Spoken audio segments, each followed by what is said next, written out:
Okay.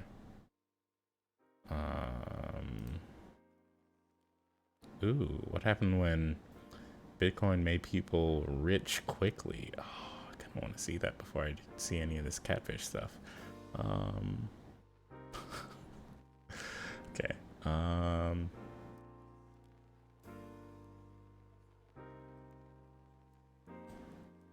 That's for another day for sure. I think I'm just gonna watch this Cryptoland video and then maybe a catfish video, and then that'll be that. Welcome to Cryptoland. I'm Krishna Andavolu. Bitcoin gave rise to a new class of millionaires and billionaires. What does that mean for the future of crypto? By the way, this, another Vice News video. What happened when Bitcoin made people rich quickly? Cryptoland.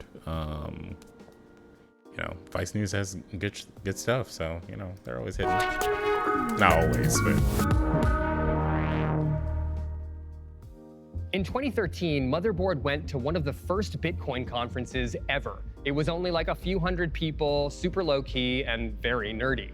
Back then, Bitcoin was a niche obsession for people who embraced its promise of a democratized currency, or depending on who you talk to, maybe just a way of buying drugs on the dark web. Dexter Thomas caught up with the organizer of that event, who's come a long way since, and so has his bank account.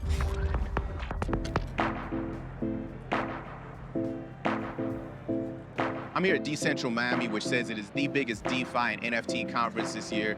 And yo, I've been out here for Okay. I'm gonna read what that said. For this, I spent 4 years in college. Okay. That's really I'm here dope. at Decentral Miami, which says it is the biggest DeFi and NFT conference this year. And yo, I've been out here for about an hour and the scene is super weird, man. I mean, the line is wrapped up around the parking lot. He's just like, it's super weird, man. What the hell is going on here? My guess is influencer and her cameraman using this to gain some sort of clout from going to this event that still seems super niche to me, but I mean they got people there, so. Saw somebody running around with Bitcoin Balenciagas. Hey. There's a Lambo parked in the handicap spot. There's models. I mean, you might be forgiven for thinking that this is actually a club line instead of a line for a crypto convention. And you gotta be goddamn kidding me. There's somebody running around with an actual Shiba Inu. I just love that he's just like, yo, you gotta be fucking kidding me. Like, what is going on over here? Like, he's like, yo, somebody got a Shiba Inu. There's some dude who parked an expensive car in the handicap lane. Like, their models is like, what is going on? I want to know what the hell happens inside of a crypto convention. Like, what are they doing? Are they are they introducing people to new types of cryptocurrency? Are they giving them some sort of status on current cryptocurrency? Are they fucking trading tips on how to invest in certain currencies and what to do with their money? If they've made money off of these cryptocurrencies, what's going on? And how many people there are people who came in later and have not made an actual profit off the cryptocurrency because they're the whales in this situation that's making all the other people their money. I don't know what I expected when I came here. It was not this. Decentral overlapped with Miami's Art Basel Festival and was largely focused on NFTs, which have exploded in the crypto space over the last year. I'm dumb. NFTs, obviously. That's supposed to be the thing that happens here. They talk about NFTs, they buy NFTs, they trade NFT. Okay. I have absolutely no idea what's going on. So there's places all over in here. With that explosion have come hundreds of NFT startups. Hi, can I scan or whatever the heck? And a lot of them are here with booths and paid spokesmodels and QR codes trying to get people's attention. And everyone's pretty friendly. If you don't understand what's going on, they're happy to explain it to you. The tokens are still somewhat abstract, but this is how I describe it. I say it's the new stock market for the new internet.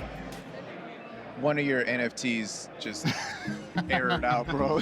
You got a 404 on one of your NFTs.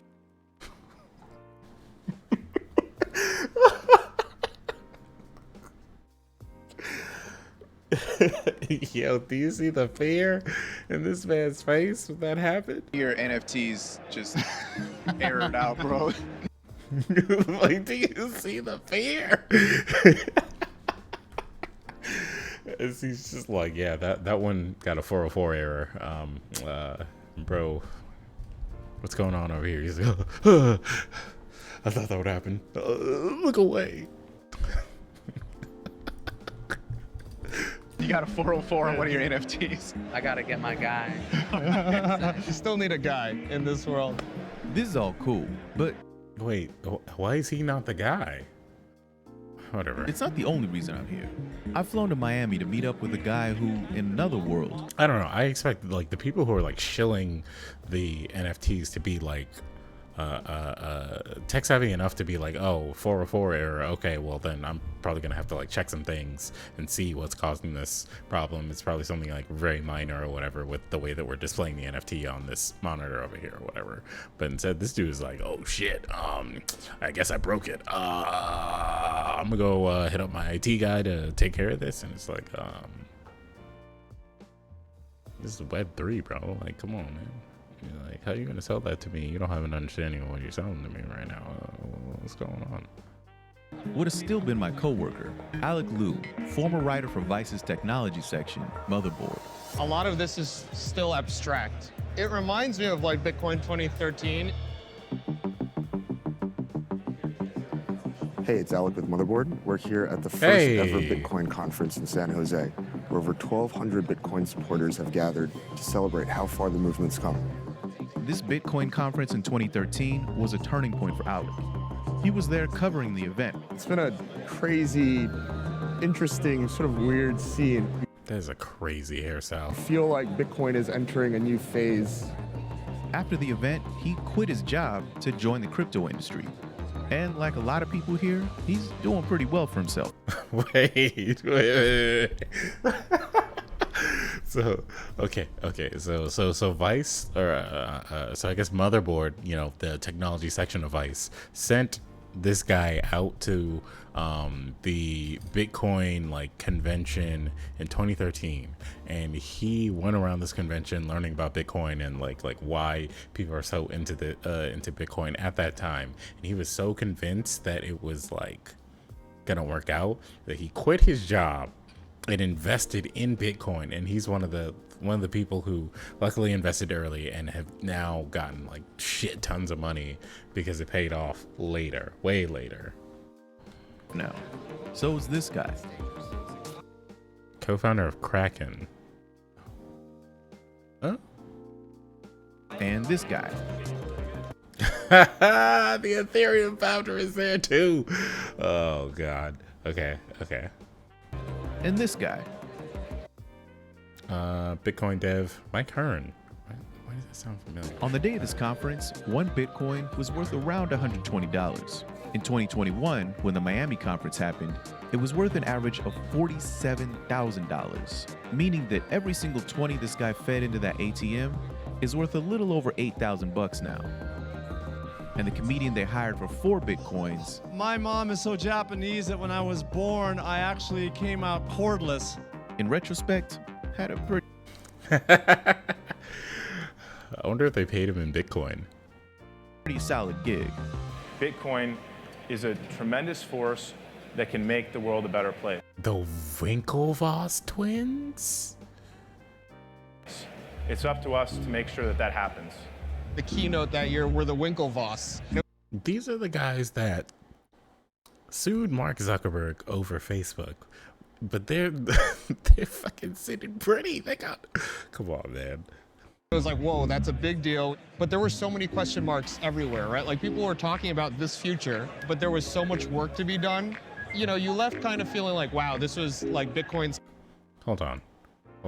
Enhance. coming out part. So much work to be done. You know, you left. What?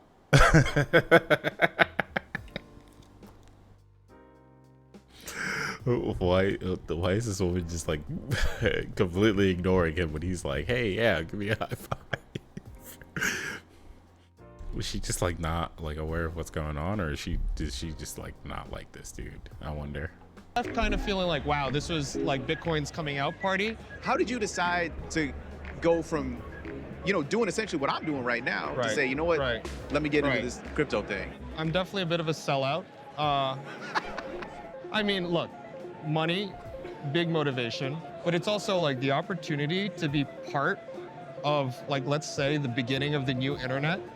That was just an opportunity I couldn't miss. I respect that, man. 2013 was this like motley crew of like all different like early adopters, hackers, true believers. But obviously you're fighting a lot of pushback because, the mainstream narrative is just sort of, okay, this is this dumb digital currency for buying drugs online. Now it's a dumb digital currency and you can buy really expensive art to put on your TV. I'm thinking about it. Yeah. What else? Like, I know. Okay. I know some places at this point in time accept Bitcoin for buying products. Like you can go to some very, very like niche places that will like accept Bitcoin for certain products. Usually it's maybe it's like a restaurant, or maybe it's like, I don't know, some website that sells computer parts, or some kind of tech. But in the broader scheme of things, like back then they were saying like, this is a currency that's going to be used by everybody. This is going to be like the new thing. This will be something that could like replace the like US dollar. It will become that kind of common currency. And at the time, people were using it to buy, drugs on the dark web, so that they could like avoid catching a charge for buying some drugs. And now, they're still buying the drugs. Still like it's like drugs and NFTs, which NFTs are also like a thing of like, this is going to be the future because this is going to be the thing that everyone's going to do. It's digital art, but it's like digital art is not a concept that most people are going to be like, yeah, I want to buy into that shit, because someone could take a screenshot of this stream right now and be like, that's it, I got the NFT. Like if I sold like a screenshot of this as an NFT, someone could just be like, well, I got a copy already. I watched the VOD and I took my own screenshot. Like what's stopping them? What's this token doing that's like different from a copy on the internet? Like what's the value of having the original on the internet? Because it's not something physical, so what the hell? I mean, fraudulent pyramid scheme. Look, if I could have like gotten away with the things that like these guys behind Ethereum, Bitcoin, Coinbase, Gemini, all that shit, like if I could have gotten away with the same things that they got away with, then maybe, because I'd be so rich now that I wouldn't have to give a fuck about any of that. I would have enough money to invest into something like legitimate that's going to make me way more legitimate money. And also on top of that, like since everything related to Web3 is still so complicated, there's no way to really like deem whether or not it's legal or illegal. So I'd be fucking set for life. By the time they figure out how to determine if it's like illegal shit, or that they've gotten scammed, that I'd be like, what, 60 years old, 60 plus, if I'm still alive? Like, come on now, it's crazy. You have to realize, like back in 2013, it was just Bitcoin. I would say the next big milestone was when Ethereum came out, and now you could add programming and code. That sort of set the foundation for what we're seeing today. And the NFT thing has been huge because now it's brought creators and artists. It's a very different crowd. The crowd is different, partially because a lot of new people have come in. But also, some of the people from the early days have changed themselves. What is up, everyone? Good morning, good afternoon, good evening. I am your host, Charlie Shrem. Charlie Shrem is considered to be one of crypto's founding fathers. In 2011, he started BitInstant, the first truly user-friendly way to buy Bitcoin. He was also a founding member of the Bitcoin Foundation. And he's the one who put on that conference back in 2013. Thanks, everyone, for coming. I really enjoyed it. Wow, that These dude days, looks totally he works different out of now. a fancy office and lives in a beautiful home in Sarasota, Florida, with his wife Courtney and their dog. But back in 2013, How old? Anyways. his lifestyle was pretty different. Just got out of bed a few minutes ago. It's all good. Thank you. Is anybody hungry or thirsty or anything? Nice to meet you, I'm Charlie's mom. I guess this is down here is where all the magic happens. Back then, Charlie Shrem was living and working in his parents' basement. Should I keep my hands here or here? And he had big plans for the future. I want to make the world a better place. I feel like I was put here to do Bitcoin. This is my life's work. And there's a lot more, and I'm still young, so there's a lot more that's going to happen. This is just like part one. A lot more did happen. Just a few months after this interview, Charlie Shrem was arrested on charges of money laundering after more than $1 million. Huh? Wait. Wait. Hold on. They're hyping this whole thing up like he did some, like, you know, amazing shit. Like he started the company, he was in his parents' basement, and then like Bitcoin and Ethereum and all those things catching on pushed him to success, like legitimate success. And all of a sudden it's like, yeah, you know, a month after we interviewed him the first time, when he was starting up the company, he caught some charges for money laundering. So so you're telling me that there's some illegalities that are involved with this right here? Is that a common thing for some of these thriving companies? Because what the fuck? Dollars worth of Bitcoin from his exchange wound up on the Silk Road. He pleaded guilty to a reduced charge of aiding and abetting. Bitcoin entrepreneur pleads guilty in Silk Road case. So like thousands. What was they said like thousands. And was arrested on charges of money laundering after more than $1 million worth of Bitcoin. $1 million worth of Bitcoin ended up on the Silk Road, which, if I remember correctly, Silk Road is where people went to, like, you know, purchase their like illegal activities, drugs, sometimes trafficking, human trafficking, other forms of trafficking. Sometimes things are bought on the Silk Road that were not legal. And of course, there was like a big thing. Was it 2013? I guess 2013 when the FBI, I think the FBI like got in there, figured out exactly how to like find the people involved, and then, you know, made some big arrests and tried to shut that down. Whether or not it's actually shut down, who the fuck knows? Probably not. But you know, they deterred it for quite some time. You know, like when Pirate Bay went down. From his exchange wound up on the Silk Road. He pleaded guilty to a reduced charge of aiding and abetting unlicensed money transmission and served over a year in federal prison. Doesn't matter if you're a casual Bitcoin observer, one of the die-hard faithful, you need to know what's happening. These days, Charlie Shrem doesn't run his own company anymore. I mean, he doesn't have to, he's rich.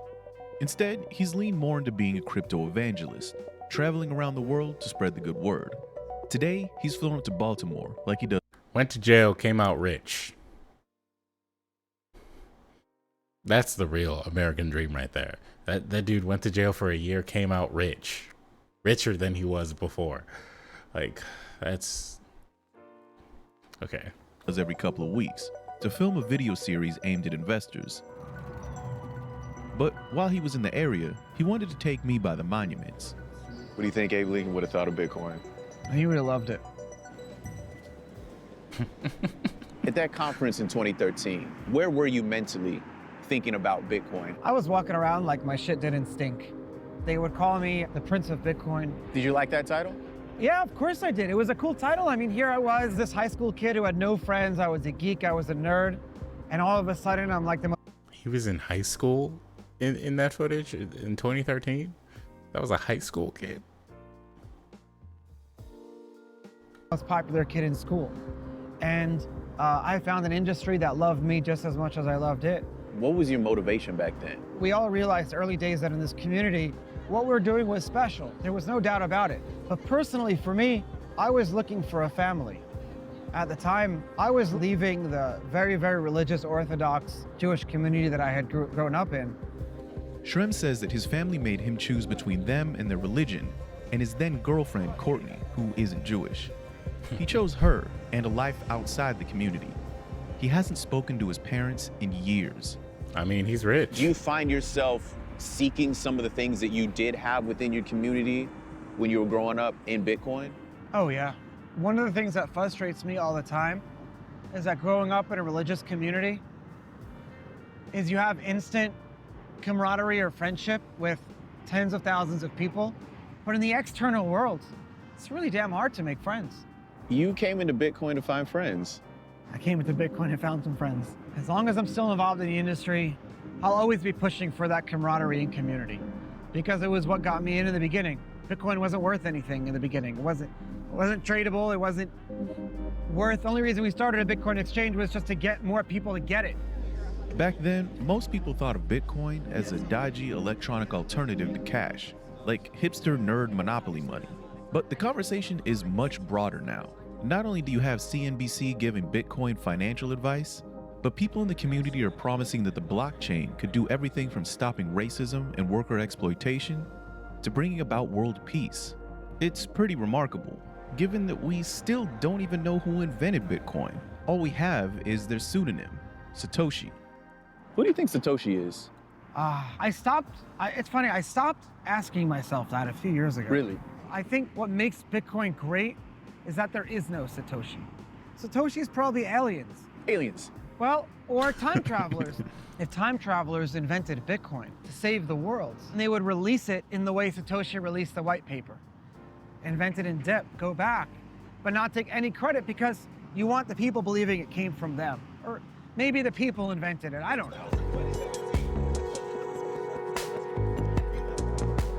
A lot of the people who have truly believed in a lot of these things from the beginning, a lot of them were... Metaverse is my what?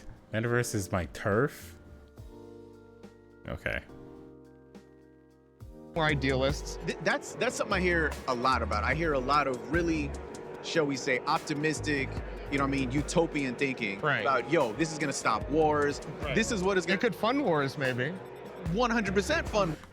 Thank you. I'm glad he said that because, like, cut all this dumb bullshit of people being like, this is some sort of like crazy humanitarian thing that's gonna stop racism, wars, famine, all that other, you know, shit or whatever. It could fund wars. Like, this is a currency. Like, how is it gonna do all that other stuff if people can barely grasp the concept of it being like a currency? Like, what the fuck? Like, I don't get it. Like, I literally don't get how people are saying it could do all these amazing things. Like, what is going on here?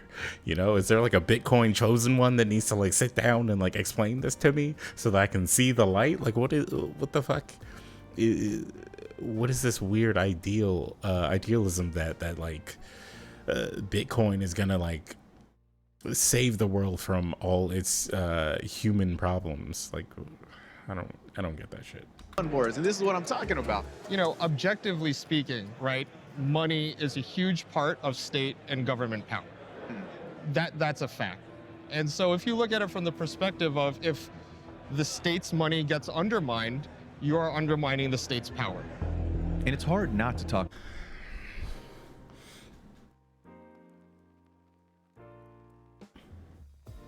Okay, so if the idea is that people decide that they're going to invest in Bitcoin as their main currency as opposed to Bitcoin or some sort of cryptocurrency as opposed to, you know, the US dollar, for example, and that's going to take away power from the government, like what would have to be the next step to like ensure that the government doesn't really have power over people? Because that doesn't sound right. I mean, there's all these infrastructures that show that the government can make these things happen, and they're just getting money for it, sure, but like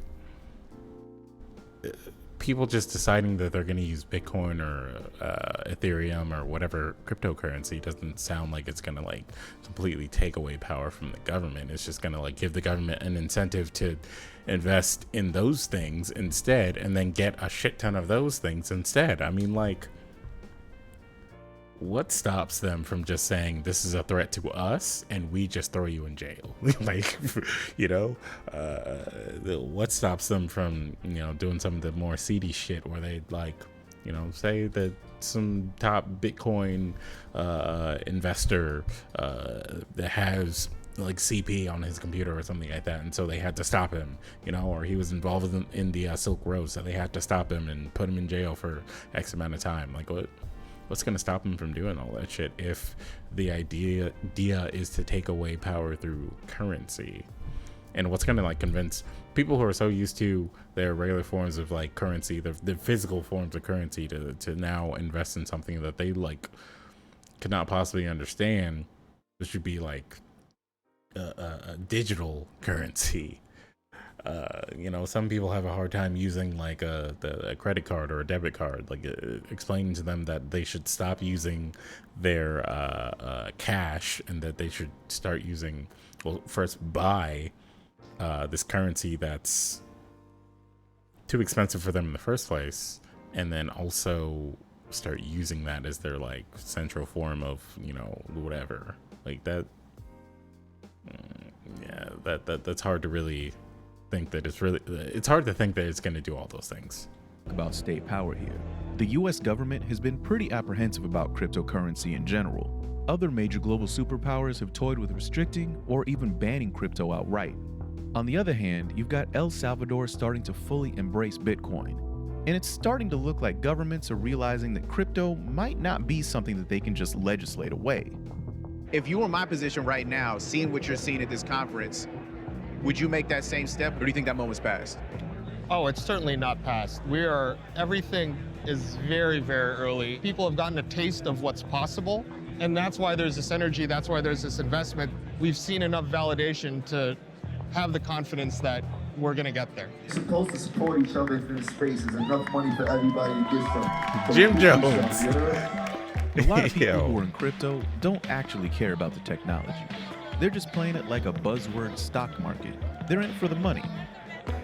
But 10 plus years in, crypto is different from the stock market in that the OGs think that they have a shot at actually changing the world.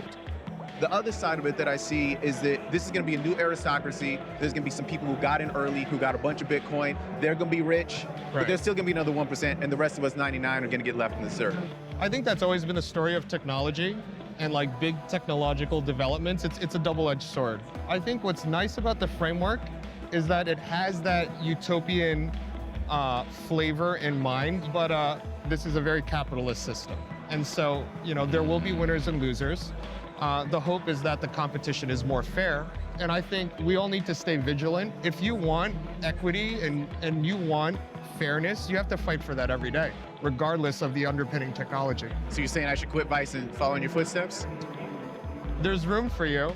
There's a huge opportunity now, and I think we need good people fighting that good fight to make sure that this next chapter works for us rather than the other way around.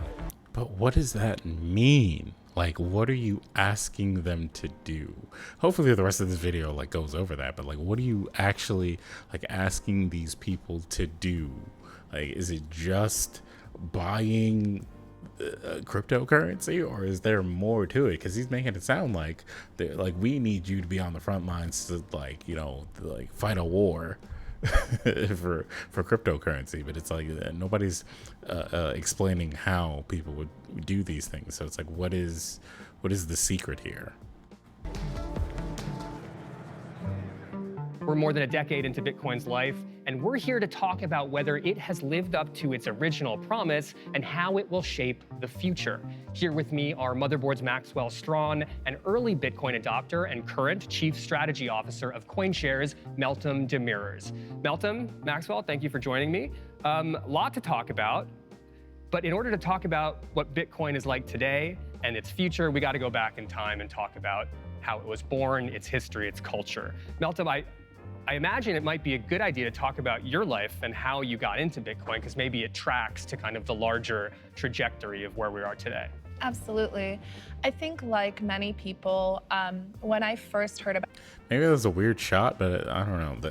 That desk or that table seems kind of like weird for what they're doing here. But anyways. About Bitcoin, it was 2012, and Bitcoin was deeply ideological in nature and very closely aligned with this idea of crypto anarchism. In the early days when I got involved in Bitcoin, it was not about an investment. It was not about making money. It was not about, becoming a millionaire or billionaire. It was really about how do we use technology to subvert the current political, economic, and social climate, and to introduce a new thing to the world. And the great experiment we're attempting is the separation of money and state. And as I was leaving grad school, I was like, well, what am I gonna do with my life? And then I spent the next 3 years of my life just completely immersed in the Bitcoin ecosystem, working with core developers, working with entrepreneurs, working with financial institutions. I mean, I made the rounds in 2015 on the street, pitching Bitcoin to banks, and everyone thought we were crazy. Everyone thought we were money launderers. Everyone thought, we're like, oh shit, here's the Bitcoin lady. Don't talk to her. She's One of them did turn out to be a money launderer, so. weird. But it was interesting. I have such a vivid memory of the day that Bitcoin hit $10,000 for the first time. And we were all gathered in New York because the media company that we ran at the time was hosting the first ever investor-focused crypto event. And I vividly remember I had never owned a nice pair of shoes before. And so the moment that Bitcoin hit $10,000, I went on my little Net-a-Porter app and I bought like a nice pair of shoes for the first time. And I had them portered over to the conference and I put them on and I was like, whoa. And a bunch of us all put in 1.1 Bitcoin each, which is $1,000. And I think it was 100 of us. So we ended up having $100,000 and we threw a crazy party on the rooftop of the Public. And we were all like, what is happening? Why is this happening? Because it happened so fast and so intensely. And now we have the capital, now we have the resources, not only on an individual level, but as companies. My company manages $7 billion in assets. We're $1 billion publicly listed company. And I think it's incredible that we have a community of people who are leading with technology. The tenets are open source, decentralized, permissionless, and these people are empowered with capital, and they're motivated to build. There's no doubt that Bitcoin and all of crypto has a very political origin story. There was a lot of, you have to remember that when all of these ideas were first coming to the fore, we were in the middle of a financial crisis. I think there was a lot of justifiable anger and frustration with the US government bailing out Wall Street banks, and there was a lot of concern about the Federal Reserve and its role in the money supply. And so, yeah, there was certainly a hugely political undertone to the beginning of crypto. From what we can see from surveys and things of that nature, the majority of people buy crypto because they think it's an exciting space. They think that, it could increase their net worth by a certain percentage. And those are, that's a justifiable reason to buy something. I think the question is, how do you combine that with the sort of political elements to get to a sort of more revolutionary, decentralized process like she was speaking about? People love to talk about cryptocurrencies as though there's some niche esoteric corner of finance. They are not. This is a $3 trillion asset class that we have memed into existence. It's wild. Yeah, I'm laughing because it is crazy. Yeah, continue. It's wild, but we've done it. And I think, again, when we think about the investment in crypto, the other thing we have to remember is for many people, it is an antidote to chaos that you can buy in your portfolio. It is a hedge against infinite money printing, against trillions of dollars of bailouts, the government incompetence that we're seeing around the world. For many people, they've never had the ability to exit, right? They've only had the ability to voice their dissent. But for the first time with Bitcoin, people who are unhappy with the monetary regime they're in had the ability to exit. Help me understand how all of that makes total sense. I think people who don't come from... All of that made sense? a lot of money. They feel a need to take on risky propositions in order to, improve their life. What I don't. How do they get? I'm sure it's mostly just because of like investors, but like one, how did they convince the investors to that extent? And two, like how did they get enough to survive so that they could build all these things? That's the part that's not really clicking for me right now. I mean, between that and then saying all this stuff about like people have a chance to like break away from the chains of their monetary the boxes that they're currently in and whatnot, it's like that sounds all like really, really nice and revolutionary, but like how is it going to do all that? How is it going to do all that? Hopefully his question is going to be, how is it going to do all of that? And she's going to explain how it's going to do all that.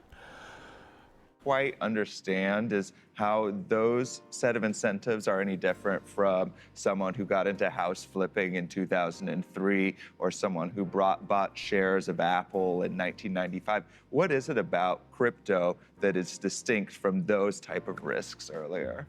There is no CEO of Bitcoin. There is no singular leader. There is no singular investment thesis on Bitcoin.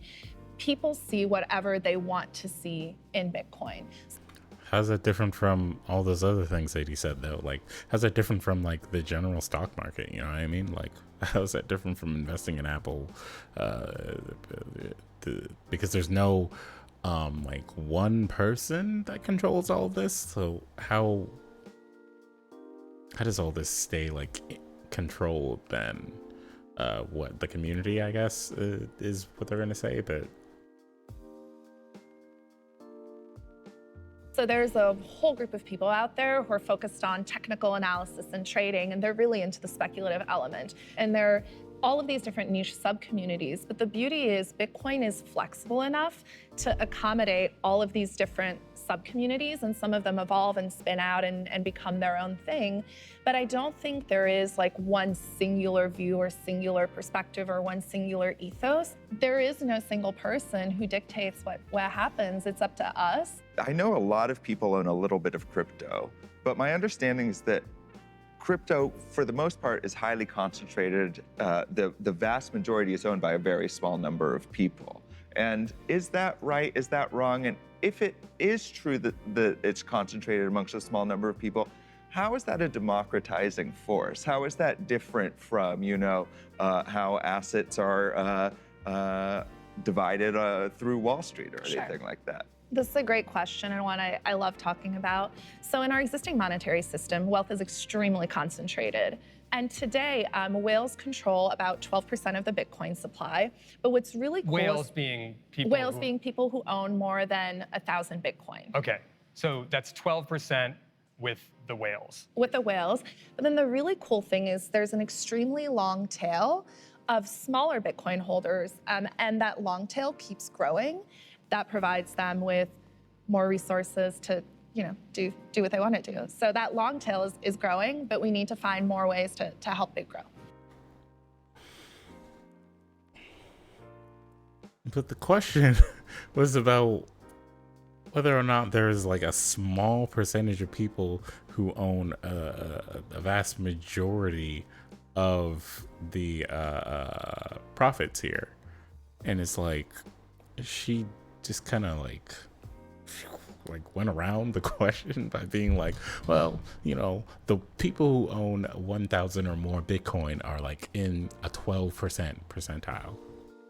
There's only 12% of those people, and then everyone else, there's a long percent of people who aren't those people, and they can do whatever they want. Yeah, and it's like, but that means they have less Bitcoin, so they can do less than the people who are like wealthy. So like, what is the point of this? But That sounds like you're identifying a solution to what is a problem, which is to say it isn't democratized at the moment, so there has to be a way of making But it how better. do you propose we create a new world currency and distribute it fairly, right? Like I'm not here to answer that question. Sure, like, I don't. You're supposed to answer that question. That's why you're on the program. Like, I'm so fucking confused. Like, what the hell is going on right now?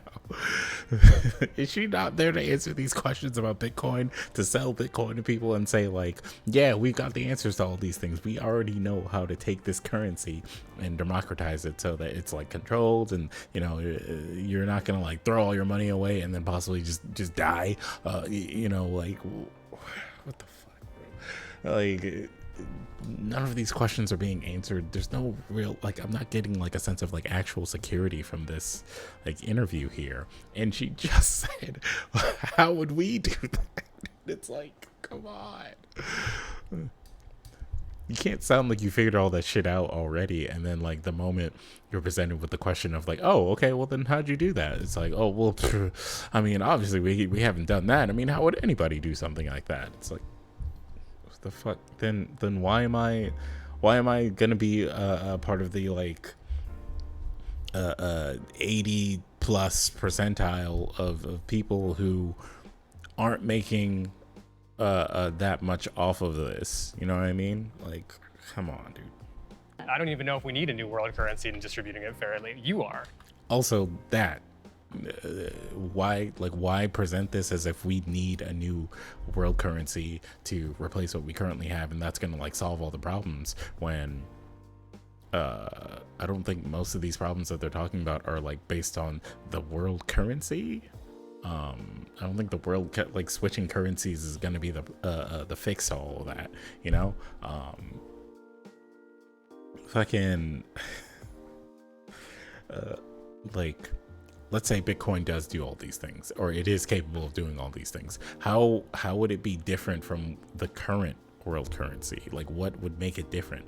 That there isn't a CEO of Bitcoin? Like, yeah, sure, but there's a 12% of people who have like invested like a large investment in Bitcoin and have like have so much of it that they would have like a large influence on what gets done with Bitcoin. So it would just end up, we'd be in the same fucking position, you know. Like the other dude said, it's still a capitalist like system. So, you know, there's still gonna be like top, and then there's still gonna be a bottom. So, you know, the top is gonna make all the decisions, and the bottom is just gonna get whatever's left over. And like the ideal is that the bottom is gonna somehow have enough to like, you know, not feel like they're in a bad position, but come on, dude.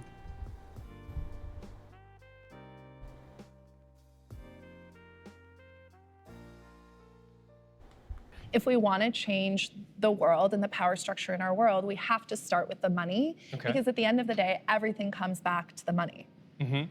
And I think that's what I'm really advocating for, is like, let's consider this as a potential tool in our toolkit, along with a variety of other initiatives and technologies that can help us start to find better answers to some of these systemic challenges that have plagued humanity since the dawn of time. Like, so what is happening with the wealth that's created? Because I think that might be the way to talk about this question, because like, so what are we doing, what are you guys doing to make sure that that wealth actually does benefit a large swath of people?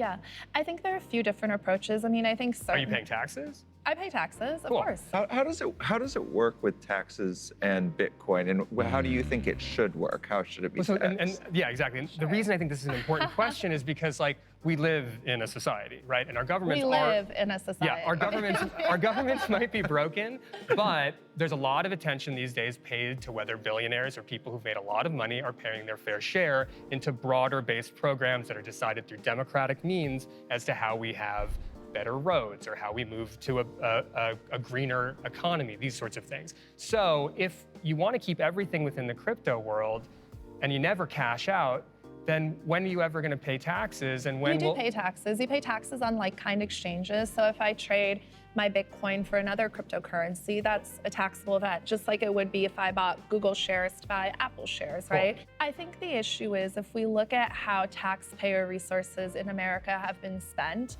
on waging endless war. Broken. Agreed. Yes, Totally destroying. What's Bitcoin gonna do about that though? Like, I'm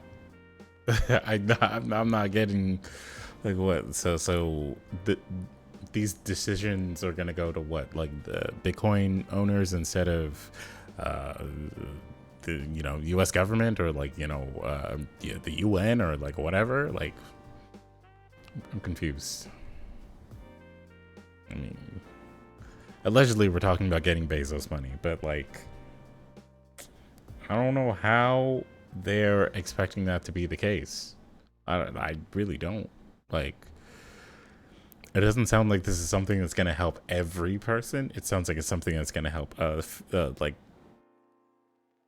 a group of people, or it's going to just keep helping the people who've like unexpectedly like benefited from it in the first place. So I don't.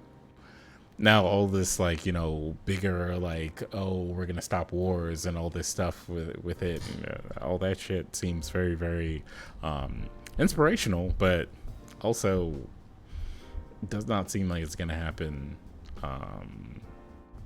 at all.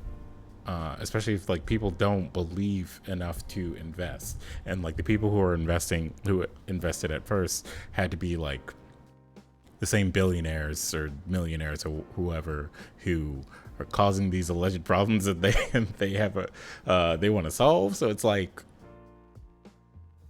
you think those people are just gonna like stop feeding their own interests just for the sake of like an ideology? No. I mean, the fuck, why would they? If they stop funding all these cryptocurrencies, then where does it all go?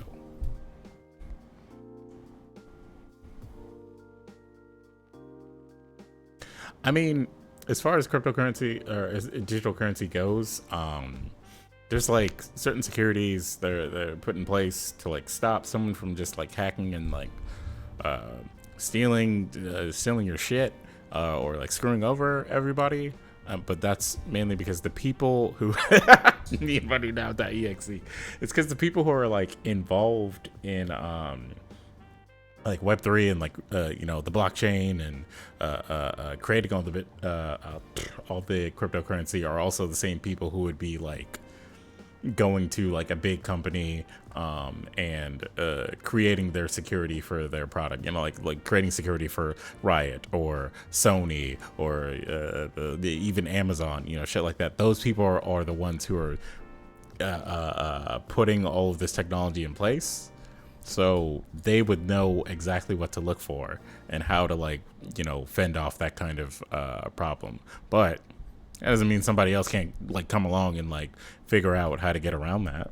But, of course they're not going to talk about shit like that because that's just another thing that comes with technology.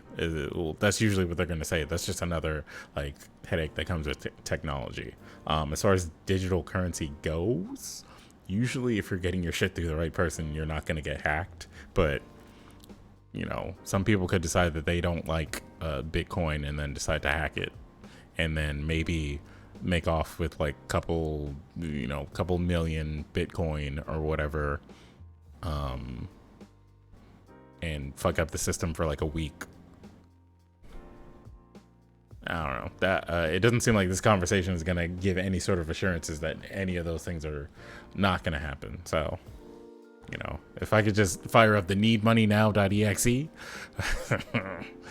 that would be great. But was it? They were saying like a one Bitcoin is like $8,000 right now or something like that, or not 8,000. Well, yeah, somewhere around like 8,000 or like a couple of $1,000s right now. So you as a person who would want to decide to like buy Bitcoin right now, you have to pay like hundreds of thousands of dollars to make really anything right now. Destroying countries. But unless you find other means of getting Bitcoin, like unless you somehow find like people who are going to give you Bitcoin, for example, like that's how Alex Jones is so fucking rich. People are literally just giving him like Bitcoin and Ethereum and stuff like that, and these things are worth like thousands of dollars, and so he's got millions of dollars. Like, even from this recent court case that happened where they're like, oh, he has to pay like $4 million in damages or whatever to these families. It's not really that big of a deal because he got like hundreds of thousands of dollars in cryptocurrency sent to him that week alone. So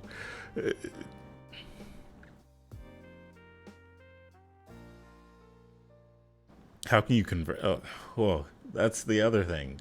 It's like I think there's like certain sites, certain apps, certain, you know, things, certain places that you need to go for actually like exchanging your Bitcoin for you know, whatever local currency it is that you need to like transfer into a bank account, you know. So that's another level of like, you need to know a guy who can teach you how to do this, or you need to learn how to do this yourself so that you can get all that money. Otherwise it's worthless, you know. I think they've made it easier to do shit like that now, but I don't know. I'm not like deep into all of that side of things anymore. So, but also To defend the Medicare, dollar. Social Security. Destroying on waging endless war. Broken. Agreed. Yes. Totally agree. Destroying countries. But also To defend the Medicare, dollar. Social Security, public school. Of course. But if we look at what we get for the amount of tax we pay, in America, what we do is we take public resources and we put them in the hands of private companies. Tesla, billions of dollars of tax subsidies. So I think the issue we have here is there is so much grift with public sector resources flowing into the hands of private corporations. That's what I take issue with. That's where the inequality stems from, is that we don't live in a democracy. We live in a corporation state. So if our tax structure looked more like Europe with nationalized healthcare and lower defense spending and things. I mean, honestly, that's the other, like, that's the risk of digital currency in general right now. Panther, like you could really just have like something that says I have like 2 Bitcoin, and then you go to the bank and you're like, I want to cash in my 2 Bitcoin and put that in my bank account, and they're just like, yeah, bro, Bitcoin actually went down, so now this is gonna give you 2 cents. Here you go, sir. Like, it's not likely because of where it's at right now, but it's possible. It's always possible though. Things like that. How would that affect your view on how taxes should be employed in the U.S.? I mean, look, the only thing I can say is we can sit here and we can pontificate, and that's great, and we can complain. But if there's one thing I've learned from 7 years of being in this industry is at some point you just have to shut the fuck up and build it. And so I am going to help put people in office. We need to create a new political party. I don't think the 2-party system in America works. And I think we're now at a point in the crypto ecosystem where we have enough resources, we have enough wealth, and we have enough people who view the world through the same lens that we can actually start to enact real change. And it's not us sitting here around this table talking, it's us putting people in office who are going to change things.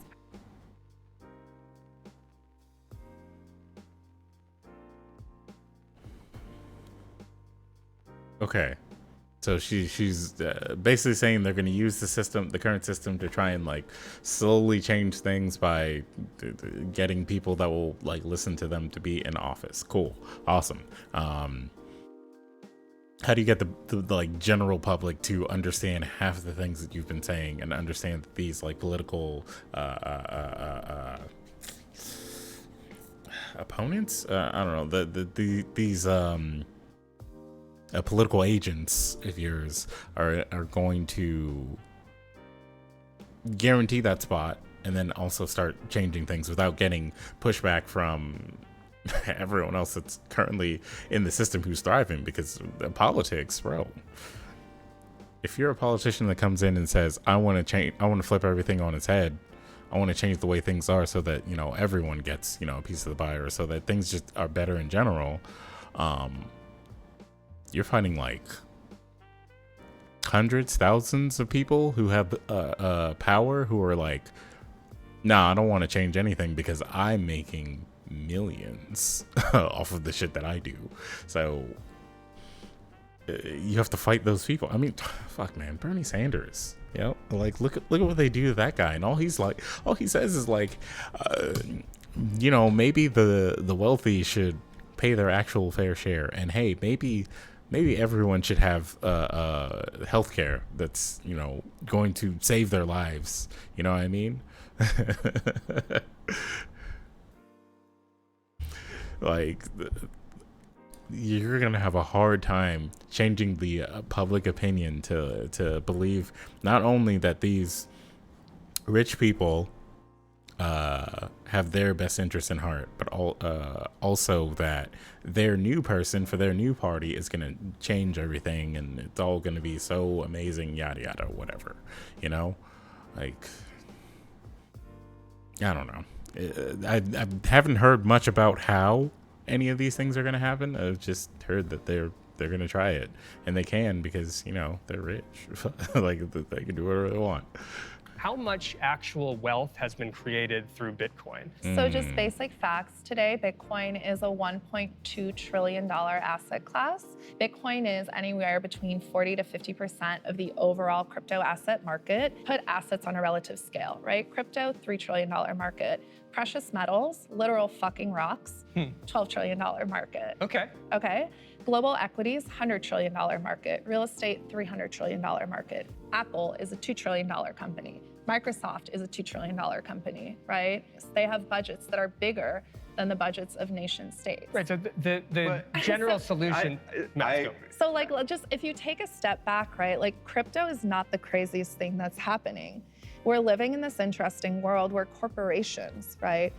Yeah, how real are those trillions? But still, like, I want to see where she's going with this. Have more power than nation states. They have more resources than nation states, which is a dynamic we haven't seen before, and is the result of there is so much money in the system. So crypto is the least surprising thing to me, and it's so blatantly obvious if you put it in context. I agree with all of the problems you've stated today. I just have trouble wrapping my head around is why crypto is the answer to any of those things. Like, what makes it so different, or what about the decentralized technology? I've never been able to understand how that helps solve things outside of it being another market or something. How does it solve some of those issues? There's a great Satoshi quote, and I'm gonna use it because, like, the gospel of Satoshi is real. And it's, if you don't understand, I don't have time to explain. So I do think there's... You lost. Now you've lost. like what the fuck are you doing? Now you have lost. The moment someone asks you the real question of how the hell is this gonna work, and you quote someone, you try to basically say, if you don't get it, then I can't explain it to you. Like, then you've lost. You fucking lost. Because you need to get people to understand your shit in order for you to make the change that you want to make. Like, come on, dude. Like, if a politician came out and said, vote for me because I'm gonna fix all your problems, and then someone said, yo, but how are you gonna do that? It's like, nah, don't worry, just trust me, bro. Like, they'd be like, no, I'm not gonna vote this guy. I have 700 million in Panther coin. It should be worth $1 million, right? It's an interesting thing. I spent the last 7 years of my life trying to explain and convince various people from all walks of life about the significance of Bitcoin. Look at his face, man. He's just like, what the fuck is she talking about? She's not gonna give me an answer. Like, what? Come on, man. She spent 7 years doing this, and what? She still can't have like a simple answer to give to people that says, this is what we're trying to do. This is how we're gonna do it. Like, what is happening here? Bitcoin, and again, like, money is just a shared delusion. Sure. Right? Like, money is just a Money is not real, bro. I mean, when you get down to it, yeah, you can like make that argument. You can really prove that, but that doesn't work for like what 90% of people.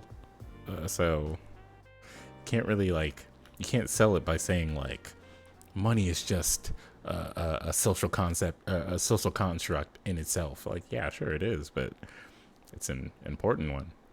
Makes the world go round. Collective fiction.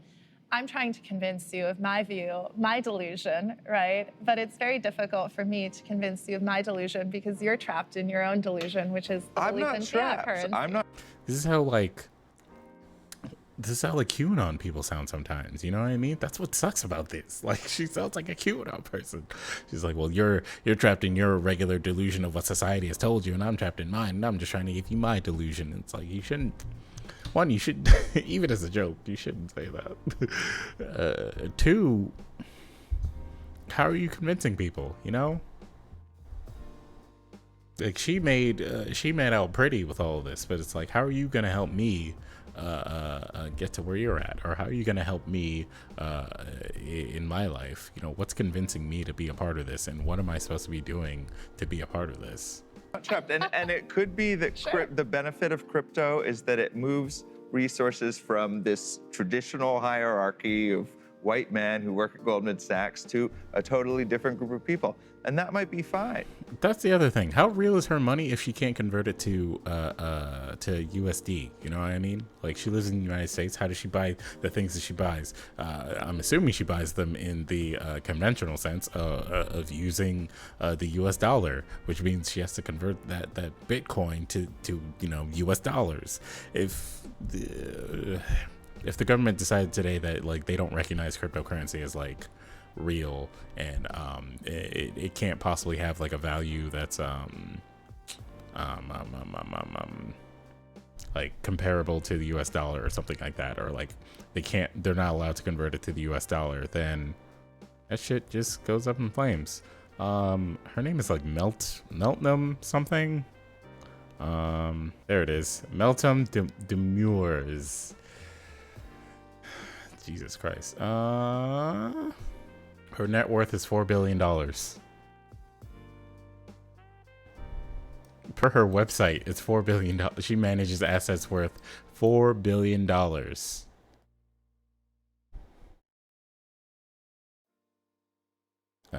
So that's let's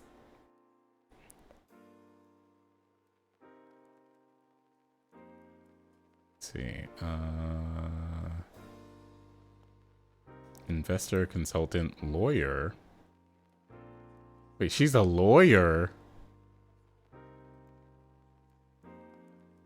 Okay. It's all really trying, because they've just been showing her as, you know, the CSO for CoinShares, but you know.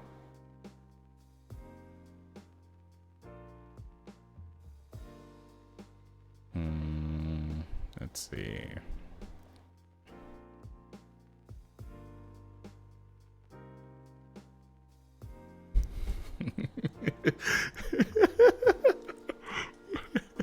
Okay. I'm gonna stop looking at this bio of her because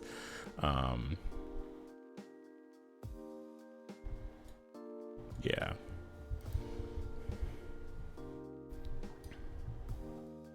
Basically just means that she's worth $4 billion based on like the things that she owns right now and like how she's making the money, and her crypto, I guess, being incorporated into all that. But like,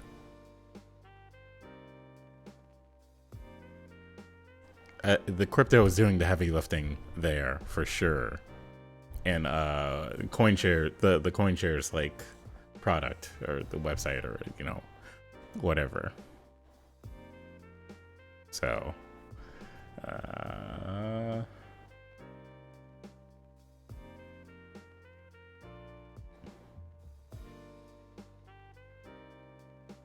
no, she's definitely not breaking even. Like, she got in early, so she's definitely rich because of crypto, like very, very rich because of crypto, and she's trying to stay rich. And because she's rich, you know, she has this ideology that cryptocurrency is gonna help them like change the world and change how, you know, like money works in the world and all these things. But it's like there's a lot of moving parts that need to be done for that to happen. So yeah, she's really rich. and that might be fine. I think that would be a good thing to have a more diversified. I think the most powerful thing that Bitcoin has done, and the most dangerous thing that Bitcoin has done, it has helped people understand that they have a choice. So Maxwell, I want to talk to you for a second because we've. He heard that and just went. So Maxwell, there's a lot of big ideas, and in your reporting on inequality in tech, what are the red flags that you see coming out of this conversation? You know, what makes you want to push back the most? Tell me about my red flags. Yeah. I'm dying.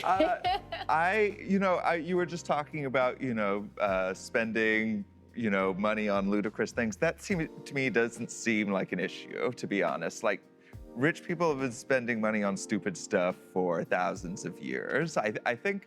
But or maybe millions, who knows? They were trading wampum for like sick cave art. Yeah, exactly. So, it's trading cryptocurrency for NFTs. Okay. I feel like this Maxwell dude thinks that she might like attack him if he like really says what he like feels about all of the things she's been saying about cryptocurrency and like where. Yeah. Okay.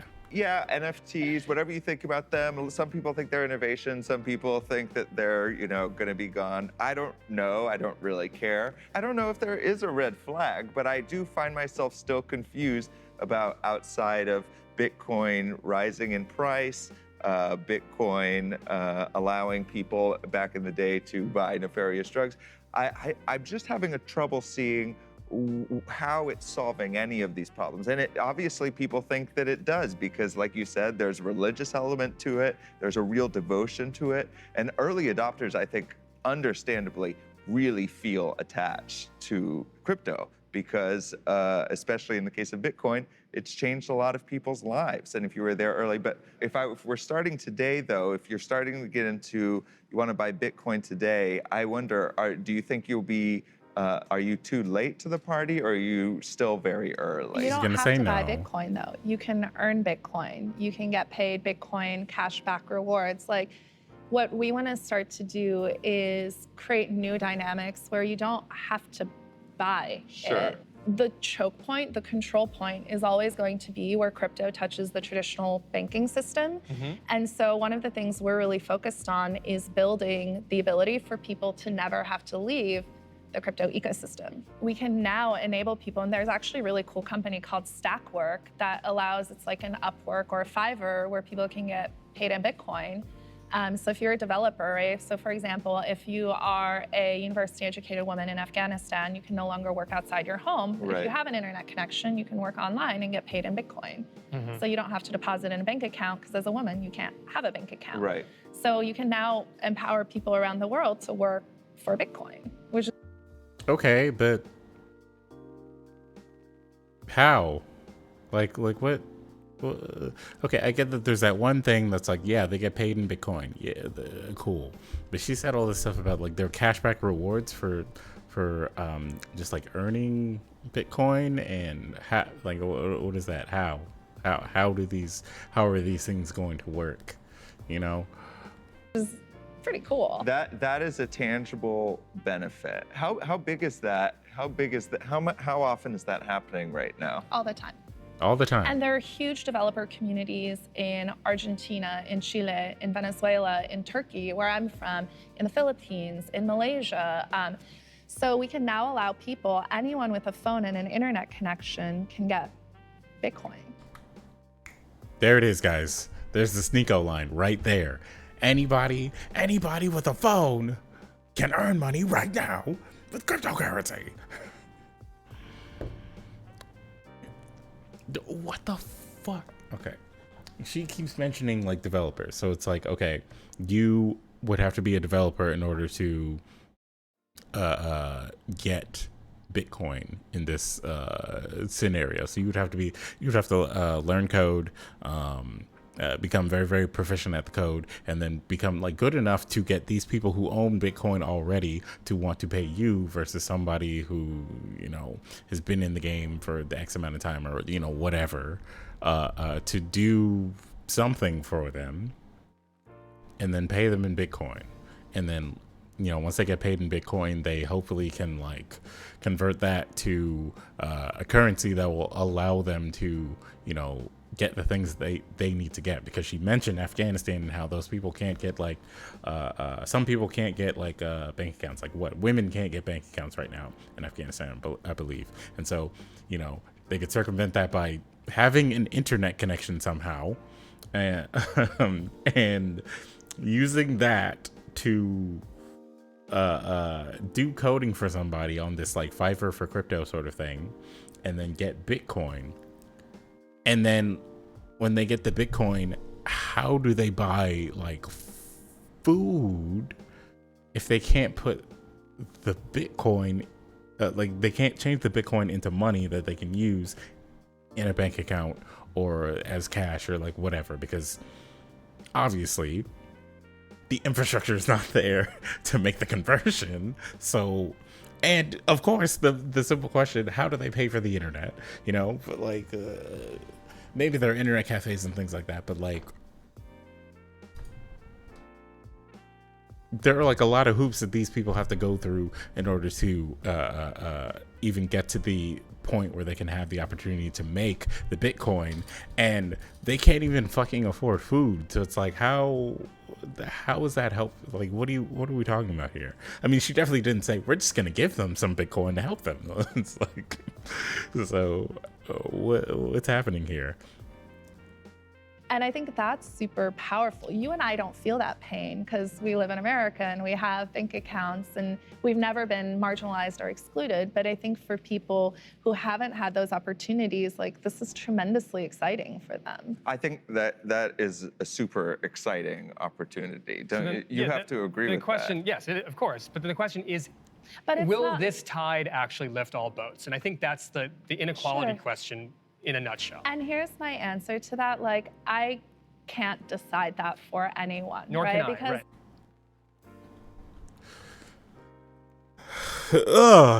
Okay.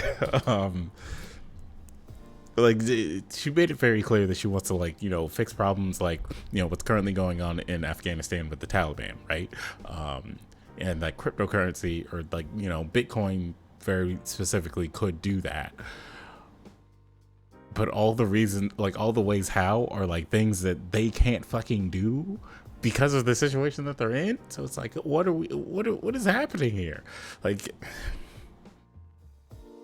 you're basically saying that you, with your like, you know, money and resources, would want to go there and help them, but you're not actually gonna go. You're not actually gonna like help them because, well, one, it's fucking like not impossible for people to even do that right now because of the whole bank account thing. And two, like, it sounds like someone who's just like, I feel really bad for those people, but is not gonna actually like do things to help those people when they're in that kind of situation, because, you know, they're like, well, hey, you know, you can work for some crypto and then the cryptocurrency will help you have enough money to survive, which I don't. Value is deeply subjective and deeply personal, and we're still also, why is the value subjective? This is currency. Currency cannot be something that's subjective. Like that's just not how currency is supposed to work. So if this is gonna work as a currency, it can't be subjective. It's gotta be like fucking, like, it's got to be a concrete thing. This equals this. Bitcoin equals $8,000, you know? Like, it can't be, well, you know, I feel like Mancoin is gonna equal like, you know, $10. You know, it's like, there's too many aspirations and no like concrete ways of like getting these aspirations to work. And it's like, I get that she wants these things to happen, but she's already rich, so I don't think she's gonna see it from the perspective of someone who's not rich. You know what I mean? It doesn't sound like she's gonna be able to do that. and they're trying to get her to like give answers to those people, because the question of like, I want to get into Bitcoin right now, is it too late, is a thing of like, this is worth $8,000, so someone has to have at least $8,000 to buy one Bitcoin. And saying that there are ways to like earn Bitcoin usually just means that, you know, it's the same as those fucking like NFT games, where it's like you download a mobile game and then play this fucking, you know, you just gamble, you know, basically just play a gambling game until you get Bitcoin through there, you know? Super early, like the technology to be able to do these things is like 3 years old. What happens with that? That future is up to people to build and decide. This is permissionless financial technology.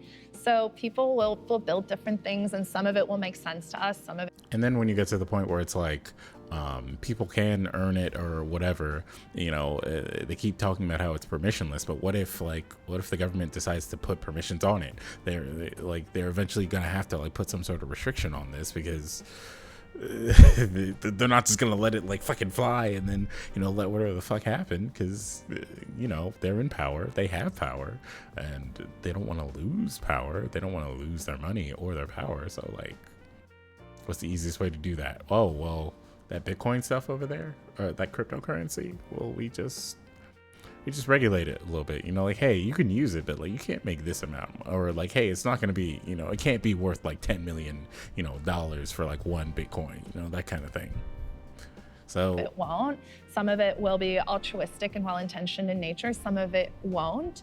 But my only job is to empower people to build the things they want to build and to try to move the movement forward in a way that's positive and value accretive. And that's all I can do.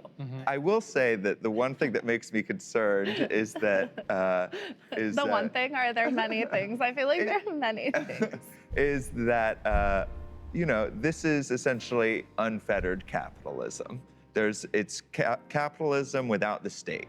By definition, that's the ideological underpinning of the whole thing. And there's a lot of history that shows that that's not a democratizing thing all the time. Does it end up benefiting society writ large? Does it rise all boats? Or does it help a concentrated few? I don't think we know yet, but the story's not written yet. But it's worth asking until it does. But by telling these stories, like, we can help shape the direction of the story. Yeah. But like, we have to go forth and do. And I know, Melton, we've been hard on you to some degree. Okay. But I think it's because so much rides on They've not been hard on the her. early wealth earners of this community do with it. Sure. And how it becomes something or just becomes another thing. Like, I think there's a lot of promise here, and I think the technology itself is there. But that story is for us to write, and by holding people accountable and asking the hard questions and forcing the conversation. I don't even have the tools to hold people accountable to this. I don't even know what the right questions are, because it feels like, yeah, the sky's the limit. Okay, well, thank you both for this wide-ranging and conversation that's not over, is how I feel about it. It's just getting started. So thank you. And thank you for joining us. That's it for us today. We'll see you next time. That was, what the fuck, man? What the fuck, man?